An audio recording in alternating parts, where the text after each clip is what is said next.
What is going on, YouTube? Welcome back to the channel. My name is Pete Logical, and today we are going to be taking a look at your friendly neighborhood Spider-Man. For those of you who don't know, Spider-Man is my favorite comic book character of all time. It's actually a meme with some friends of mine that I am Spider-Man because my name is Peter and my last initial is a P, and the second letter of my last name is an A. But that's as far down as it gets. So I'm essentially Peter Parker, but I'm not, because that's not my real name. So that's just a meme that some of my friends and me like poking fun at.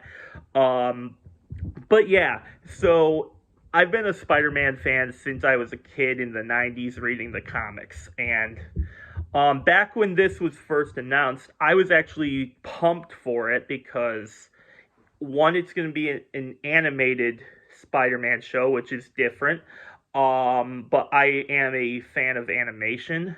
And for the real reason was, it was supposed to be our first look at Tom Holland's origin.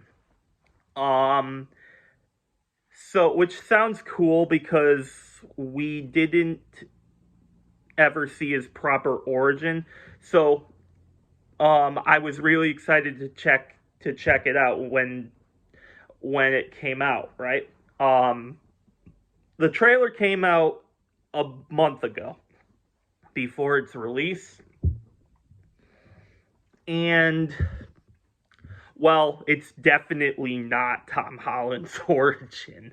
But I thought it looked okay, except for one major problem I had with it, and I'm gonna get to that later. I'm actually not even sure I'm going to turn this into a full-fledged review series, mainly because I'm not even sure I'm going to be able to sit through the entire show. But I did check the first 2 episodes out, and I will be reviewing the 2 episodes in my normal format. So the positives are the stuff I liked, the mixed are the is the stuff in the middle, and the negatives are the stuff I didn't like. So with that out of the way, let's dive into this. So starting with the positives here, I gotta talk about the animation. It's not amazing. I've certainly seen other shows, especially comic book shows, that have had better quality animation. Some of the scenes look pretty, stiff at times, but mainly that's just due to the nature of the animation here.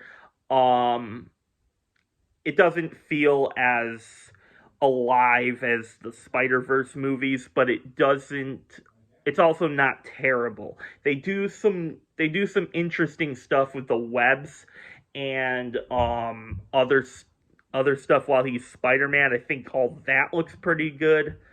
But overall, if I had to rate the animation, it's probably an 8 out of 10. Not amazing, but it isn't bad. I don't think it's mid or anything. I've seen it done better, but it is the first 2 episodes, so maybe that can change as we move forward. But usually the animation style literally stays the same, but we'll see what happens. I definitely liked the multiverse aspect that they used in the first episode. In the first episode, there's a huge battle between a symbiote alien and Doctor Strange. And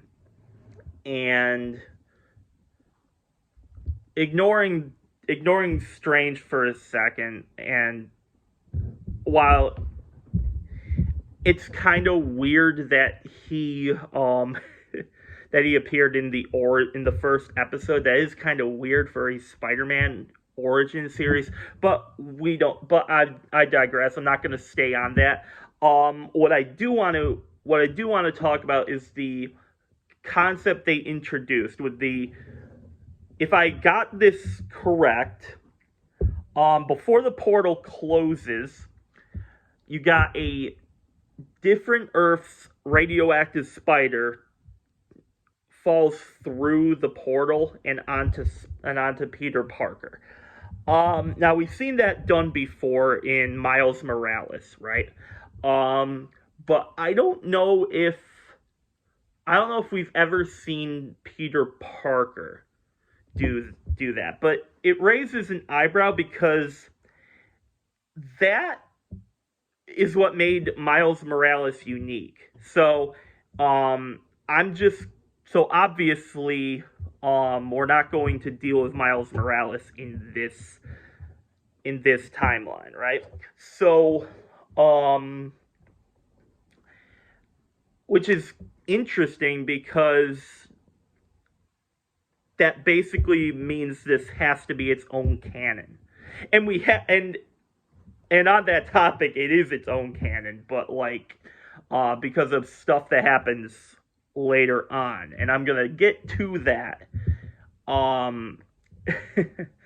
But I liked all that. I think it was unique, and it definitely brought its own flavor to it. If it was the same origin that we've seen 2 other times before, that would kind of get repetitive and okay, we get it. But I'm gonna give the nod to Disney. They did a good job making it unique, and for that I respect it. Now Peter Parker and Spider-Man. I'm gonna talk about how they treated the character real quick. And I thought for the most part they did a good job with that. He kind of acts exactly how I expect him to. He is a kid, he is a science nerd, he is all these different things that we associated with him, and it's cool to see him that in school, right? And for the most part, everything worked for the humor with him and the quirkiness and his reactions to certain things. All of that worked for me for the most part in this. So especially when he is Spider-Man, he is very humorous, kind of like Tom Holland. And Andrew Garfield. Tobey Maguire didn't really do stuff like that. He was more serious when he's Spider-Man, but Andrew Garfield and Tom Holland specifically liked doing that quick joke like they did in the comics. And they do the same here. So for the most part, I dug all that. I like Nico, his best friend. She's kind of designed based off of other similar styles. She isn't exactly like this person, but she reminded me a lot of Sam, playing from Danny Phantom, where she was basically the voice of reason, and where she wouldn't waste, she's not gonna mess around, she's gonna get right to the point. Even if Peter finds that good or annoying. And I can definitely relate to that because I do some stupid shit myself, and sometimes people have to let me know that I'm being idiotic, and she does that she does that to Peter really much, and I do like her character. I think she's hilarious. I think she works and serves her purpose in this show. And as I said before, the action sequences, when there were some things like that, it was done pretty okay. Not as much as I would have liked. The first episode was basically 50-50. And you did get some cool action stuff with Doctor Strange and the symbiote. But in the second episode, aside from him going out and saving a bunch of like guys from criminals, there wasn't really much in it. And when there were, I thought the action sequences looked pretty okay too. All right, now let's move on to my mixed. And I'm gonna basically, this is the humor for this.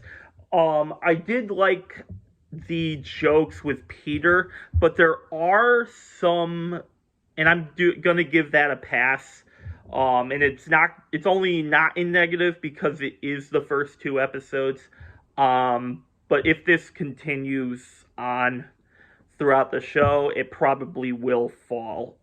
Or if it gets better, it might rise up into the positive. But for now, it's in the mixed. Over the first two episodes, it was hit or miss. Like, I thought all the Spider-Man things were good, and Nico was hilarious. I attested to that in the positive section. However, there were also a lot of like one-liners that they were trying to use it as a joke, but it just didn't land for me.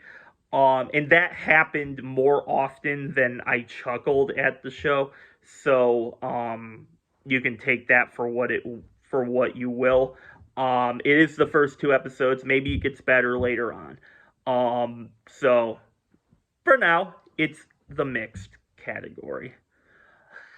And now let's move on to the negative. The first one being not a Tom Holland origin.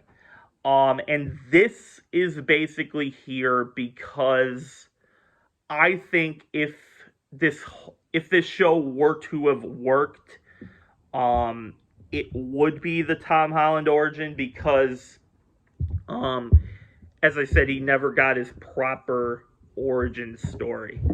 But this clearly is not a Tom Holland origin.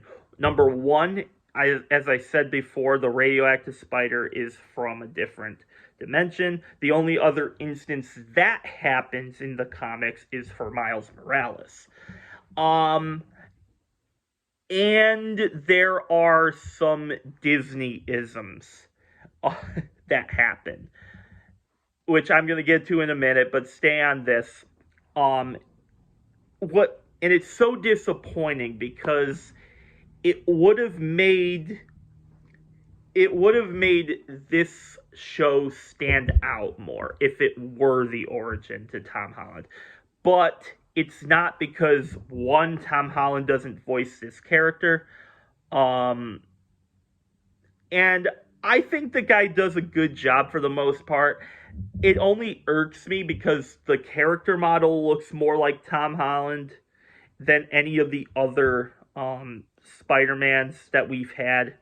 And so the fact it's not, and it is a different person trying to do their best Tom Holland impression, that can be a little messy at times. So I thought it was okay. That's why I didn't bring that up until here. But removing the Tom Holland stuff from this show, it's just another generic Spider-Man show. And we've seen multiples of those over the years, whether that being the original in the 90s, Spectacular Spider-Man, Ultimate Spider-Man, and the other, and I think they're bringing another classic Spider-Man into the into the MCU like they did with X-Men 97. There's going to do a Spider-Man 97 or something like that. So there are more out there. So if you just remove the Tom Holland stuff, it just is a generic Spider-Man show, and that we've had those many times before. All right, and now I got to talk about this. Now, what's the one thing everybody is calling this show? They're calling it woke. Now, I don't like using that term. Unless it is applicable. And to me, this show isn't woke, but I can see why people do are calling it woke because number one, it's Disney. They're very propagandic when it comes to their politics, and they like reminding people that they are Disney and this is a Disney brand, and I get all that. But the things that bugged me about it and are number one, and it's the elephant in the room. If you saw the trailer, you know what I'm talking about. They made Norman Osborn black.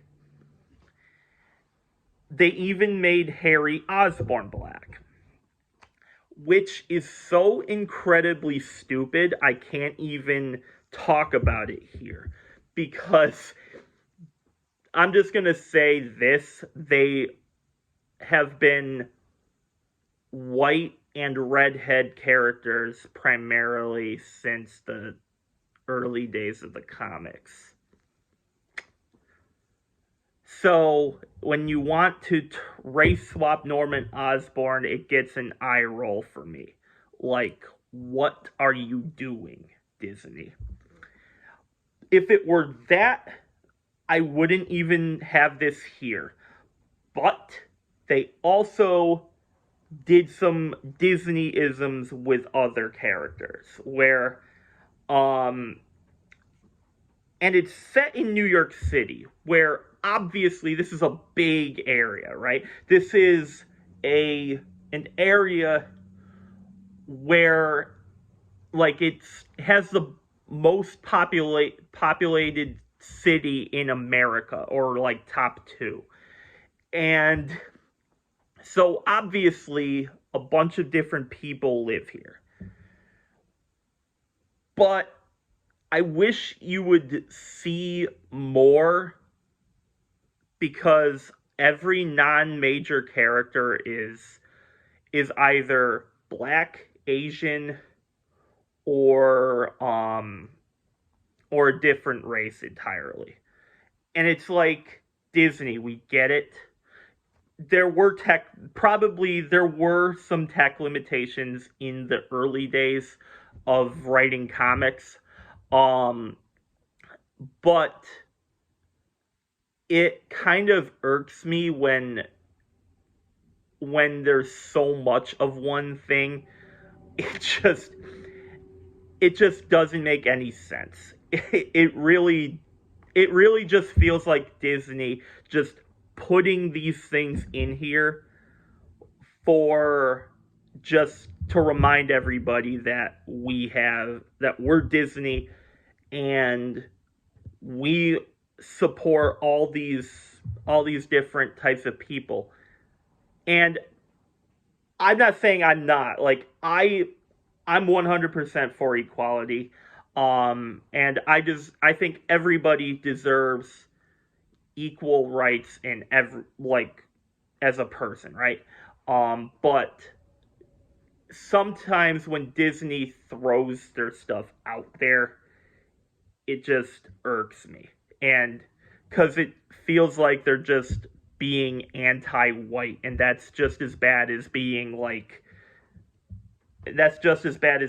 a white person being anti-minorities, and it just irks me. So question is, will I turn this into a review project? I might watch the next episode. Because I did, for the most part, I was pleasantly surprised with this. I thought I was going to outright despise it, but I probably will watch the next episode. Um, will I watch the rest of it? I'm still 50-50 on. Um, I heard Big E. If any of you are a WWE fan, um, Big E was supposed to have a role in this. So that's basically why I gave it a shot in the first place. Because I was curious to see how Big E does in his acting roles, because I have never seen him in another acting project before. So will I watch the rest of the show? Probably. Because I did enjoy myself for the most part. It's not like, I don't think this is Velma bad, because Velma you will be able to call woke, and I will definitely agree with that, because Velma just made the white characters feel stupid, and they insulted them directly to their faces, and nothing like that has happened yet with this show. There were just some like Disneyisms that I had to talk about. But that's all I got for you right now. Make sure you leave a like, comment, subscribe to the channel for more, and I'll see you all next time. Later.